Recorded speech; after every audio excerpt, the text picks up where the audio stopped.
রাতে যখন এই তো মুভি দেখি, গেম খেলি, কিছু না কিছু করা হয়ে যায়, বা হচ্ছে গিয়ে আড্ডা দিই, এইগুলোই করতে থাকি।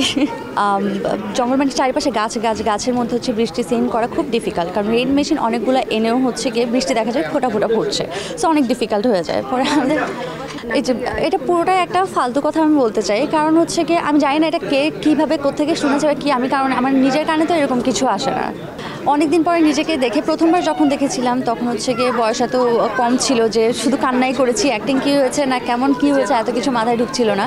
আর এইবার হচ্ছে গিয়ে যেহেতু বড় হয়েছি, সিনেমার একটা বড় জিনিস সেটা মাথায়ও ঢুকছে, এবং হলে যখন আমি ঢুকেছি তখনই মাথার মধ্যে আগে সেট করে নিয়েছি আমি এই সিনেমার নায়িকা না, আমি কিছু না, আমি একজন সাধারণ দর্শক, সেভাবে আমি সিনেমাটাকে জাজ করতে চাই, এবং সেভাবে আমি দেখেছি। আমার খুবই ভালো লেগেছে সিনেমাটা, এবং হচ্ছে শ্যামা এবং আজাদের যে ইমোশনগুলো সেগুলো আমি নিজেও ফিল করতে পারছিলাম, দু একবার আমার চোখে পানি চলে এসেছিল।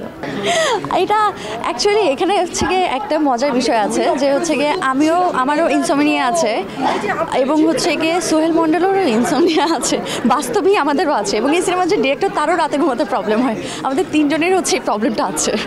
রাতে যখন এই তো মুভি দেখি, গেম খেলি, কিছু না কিছু করা হয়ে যায়, বা হচ্ছে গিয়ে আড্ডা দিই, এইগুলোই করতে থাকি।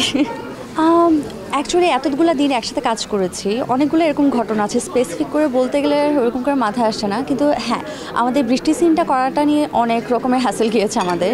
চারিপাশে জঙ্গলের মাঝখানে হচ্ছে জঙ্গলমাটির চারিপাশে গাছের মধ্যে হচ্ছে বৃষ্টি সিন করা খুব ডিফিকাল্ট, কারণ রেইন মেশিন অনেকগুলো এনেও হচ্ছে গিয়ে বৃষ্টি দেখা যায় ফোটা পড়ছে, সো অনেক ডিফিকাল্ট হয়ে যায় পরে আমাদের।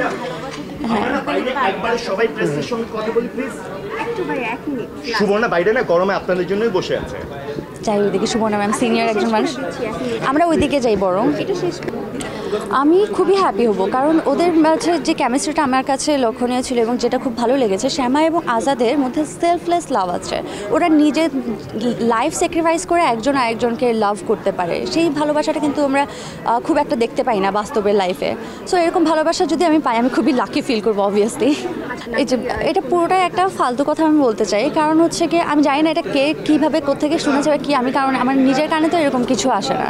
আজকে হচ্ছে গিয়ে আমি সিনেমাটা যখন দেখি, সিনেমা হলে ঢোকার আগেই আমি মাথায় ঢুকিয়ে নিয়েছিলাম যে আমি সিনেমাটা একজন দর্শক হিসেবে দেখব। যদি আমি এটার অভিনেত্রী হিসেবে দেখি তাহলে আমি ডিফারেন্ট ওয়েতে জাজ করব, কিন্তু যদি আমি একজন সাধারণ দর্শক হিসেবে দেখি তাহলে আমি অ্যাকচুয়ালি জাজ করতে পারবো ফুল ফিল্মটা কেমন, শুধু আমাকে না।